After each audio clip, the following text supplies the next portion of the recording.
कोई सोए सोए भाग भी सकता है। तुमने कई बार सोने में भी अपने को भागते देखा होगा, नींद में भी अक्सर देखा होगा। लेकिन नींद में भागा हुआ आदमी कहीं भाग पाता है? जाएगा कहां?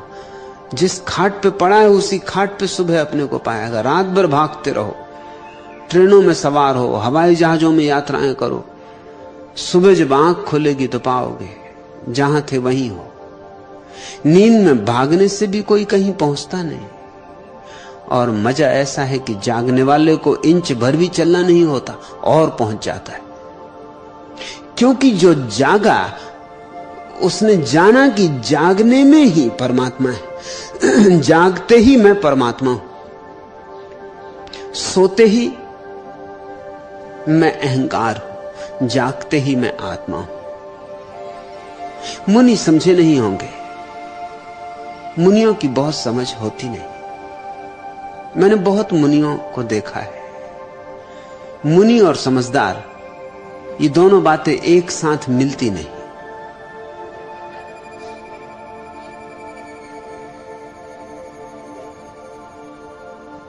मुल्ला नसरुद्दीन एक कब्रिस्तान से निकलता था और एक कब्र पर उसने एक तख्ती लगी देखी। चौंक के खड़ा हो गया, अपने साथी से कहा कि नहीं नहीं, ये नहीं हो सकता है। साथी ने पूछा क्या नहीं हो सकता? उसने कहा ये जो तख्ती लगी कब्र पर कि यहां एक वकील और ईमानदार आदमी सोते, इतनी छोटी कब्र में दो बन ही नहीं सकते। उसने कहा वक्तव्य तो एक ही वकील के संबंध में था कि एक वकील और ईमानदार व्यक्ति यहां विश्राम करता है, लेकिन मुल्ला ने कहा यहां दो आदमी नहीं हो सकते। वकील और ईमानदार एक हो ये तो असंभव, दो ही होने चाहिए, और दो इतनी छोटी कब्र में बन नहीं सकते। मुनि और समझदार, दो व्यक्ति एक में आमतौर से नहीं होता। मुनि तो वही हैं जो नींद में ही संसार में थे और नींद में ही बहुत टकराहट खाने के कारण भाग खड़े हुए। लेकिन भागोगे कहां? जागो, भागने से कुछ भी ना होगा। कितने ही भागो, तुम्हारे भीतर का अंधकार तुम्हारे साथ ही रहेगा। तुम्हारी मूर्छा कैसे छूट जाएगी? दुकान छोड़ सकते हो, बाजार छोड़ सकते हो, घर छोड़ सकते हो, बच्चे पत्नी छोड़ सकते हो, क्योंकि वे पर हैं, लेकिन मूर्छा तो तुम्हारी अपनी है। अंधकार तो तुम्हारा अपना है। अंधकार से कोई विवाह थोड़ी रचाया है। अंधकार तो तुम्हारे भीतर छाया है। तुम जहां जाओगे तुम्हारा अंधकार तुम्हारे साथ जाएगा। एक कौआ भागा जा रहा था और एक कोयल ने पूछा कि चाचा जी कहां जा रहे हैं बड़ी सुबह सुबह, बड़ी तेजी से? उसने कहा मैं इस देश को छोड़कर किसी दूसरे देश जा रहा हूं, पूरब को छोड़ के पश्चिम जा रहा हूं, विलायत जा रहा हूं। क्यों? कोयल ने पूछा। तो कौवे ने कहा यहां लोग मेरे संगीत को समझते नहीं। कोयल ने कहा बेहतर हो कि आप अपना संगीत बदलो, पश्चिम में भी कोई नहीं समझेगा, कहीं भी कोई नहीं समझेगा।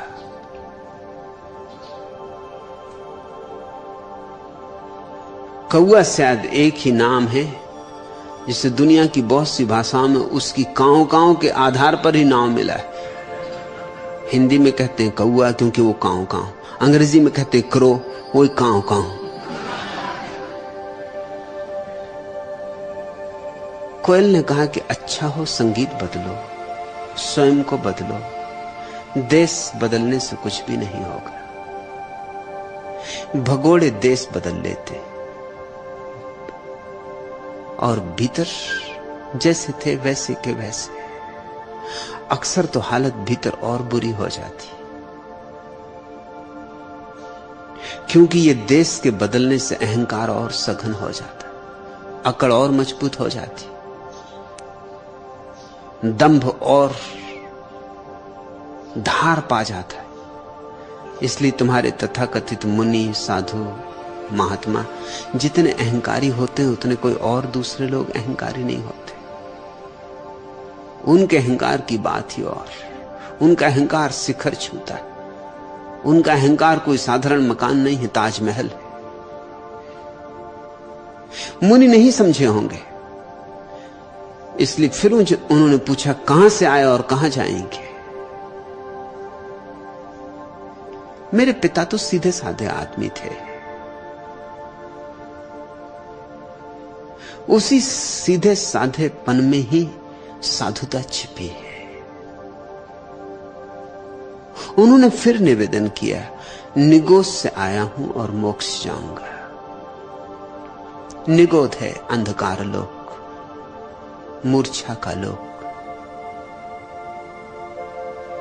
निद्रा का लोक, जहां हमें अपनी भी खबर नहीं, जहां अंधेरा ऐसा घना है कि हाथ को हाथ न सूझे, अमावस की रात जहां आत्मा पर छाई, चांद तारे तो दूर, सूरज तो दूर, एक टिमटिमाती बत्ती भी नहीं जलती, एक टिमटिमाती मोमबत्ती भी उपलब्ध नहीं। उस अवस्था का नाम पारिभाषिक जैन दर्शन में निगोद है। और मोक्ष का अर्थ है जहां सब प्रकाशित हो गया, सुबह हो गई, सूरज निकल आया, भीतर का सूरज, भीतर की सुबह। और जैसे ही भीतर का प्रकाश प्रकट होना शुरू होता है, अहंकार ऐसे गल जाता है जैसे बर्फ का टुकड़ा सुबह के सूरज को देख के गल जाए। अहंकार ऐसे वाष्पीभूत हो जाता है जैसे सुबह के सूरज में वृक्षों के पत्तों पर चमकती हुई ओस की बूंदें तिरोहित हो जाती, स्वयं का होना समाप्त हो जाता है और तभी स्वयं की वास्तविक सत्ता का आविर्भाव होता है। अहंकार मिटता है, आत्मा का जन्म होता है। वह अवस्था परम स्वातंत्र की है।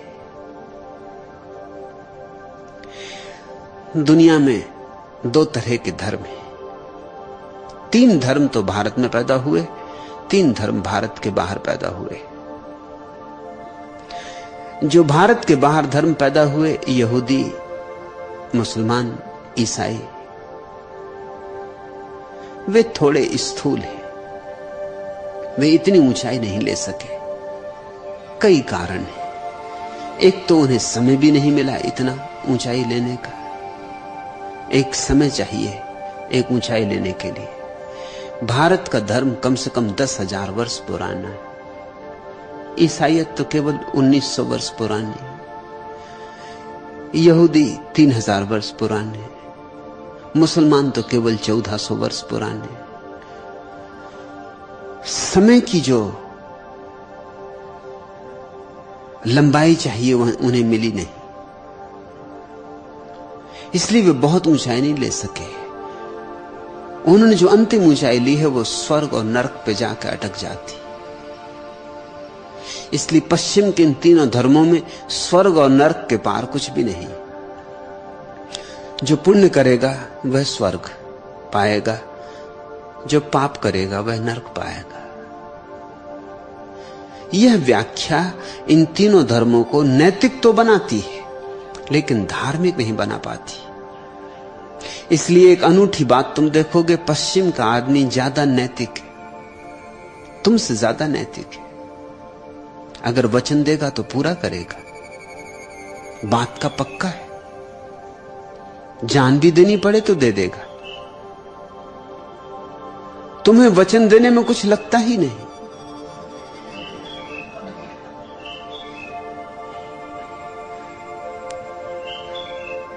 तुम कहो कि 5 बजे आ जाऊंगा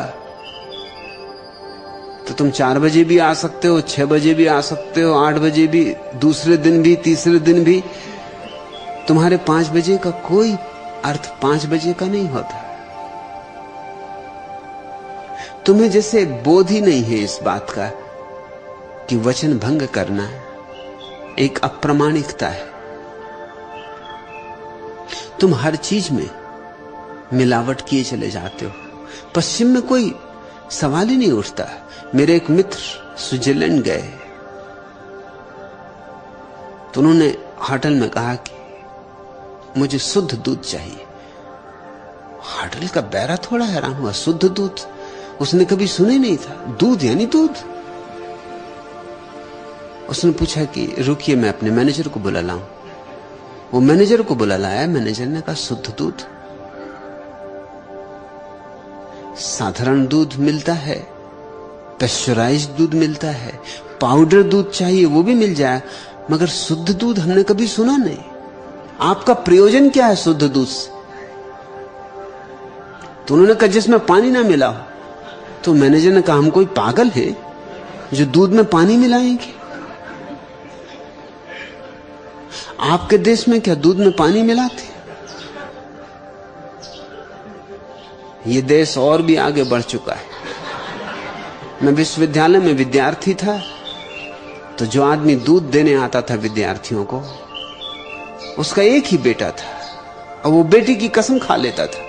कोई भी उससे पूछे और उसके दूध में निश्चित पानी था, इसमें कोई शक सुबह नहीं था, उसमें दूध जैसा कुछ मालूम ही नहीं होता था, बस दूध का रंग भर था। जो भी उससे कहे कि क्या दूध में पानी मिलाया, वो कहता बेटी की कसम खा के कहता हूं। बेटा भी साथ लिए रहता था दूध का बर्तन कि ये रहा मेरा बेटा, इसके सिर पे हाथ रख के कसम खाता हूं कि नहीं दूध में पानी नहीं मिलाया। एक दिन मैंने उससे पूछा कि तू मुझसे तो सच कह दे, मैं किसी को कहूंगा नहीं। तू कसम खा लेता बेटे के सिर पे हाथ रख के, तेरा एक ही बेटा और पक्का है कि दूध में पानी है। उसने कहा आपसे क्या छिपाना, मगर किसी को आप बताना मत। कसम खा लेता हूं क्योंकि उसमें राज है। मैं दूध में कभी भी पानी नहीं मिलाता, जब भी मिलाता हूं पानी में दूध मिलाता हूं। इसलिए कसम खाने में मुझे कुछ हर्ज नहीं। मेरे बेटे का बाल बांका नहीं हुआ, 10 साल से कसम खा रहा हूं। कोई बाल बांका तो कर दे मेरे बेटे का। वो जमाने गए जब यहां हम दूध में पानी मिलाते थे, अब तो पानी में दूध मिलाते हैं।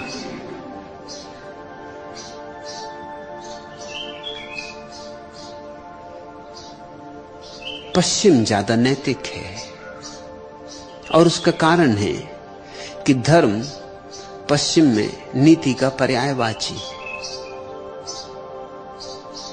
लेकिन ऊंचाई नहीं ले सका।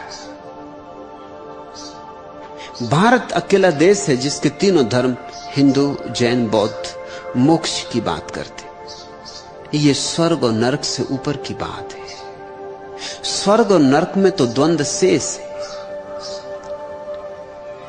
अभी द्वैत समाप्त नहीं हुआ।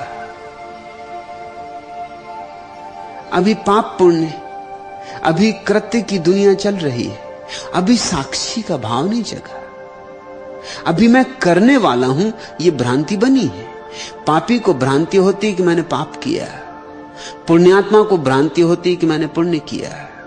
असाधु समझता है मैं असाधु हूं, साधु समझता है मैं साधु हूं, लेकिन दोनों समझते हैं कि मैं कुछ हूं। अभी नेति नेति का जन्म नहीं हुआ, न यह न वह, न मैं शुभ हूं न अशुभ, न देह न मन।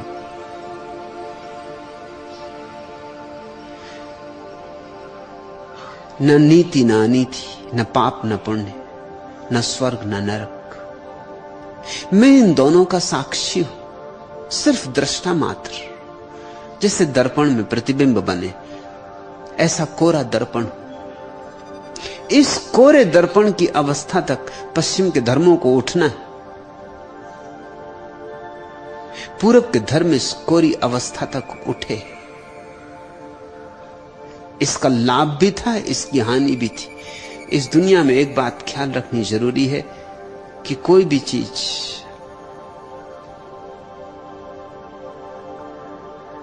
अगर लाभ लाती हो तो अपने साथ ही हानियां भी लाती है। यह हम पर निर्भर होता है कि हम हानियों को ना चुने, लाभ को चुन लें। और कोई भी चीज जो हानि लाती है अपने साथ लाभ भी लाती है। यह हम पर निर्भर होता है कि हम लाभ को चुन लें, हानियों को न चुने। यहां जहर को समझदार औषधि बना लेते और यहां नासमझ औषधि को भी जहर बना लेते। तुमने देखा होगा शराबबंदी हो जाती तो लोग कमला टानिक पीने लगते। औषधि को भी जहर बनाने की होशियारियां हैं।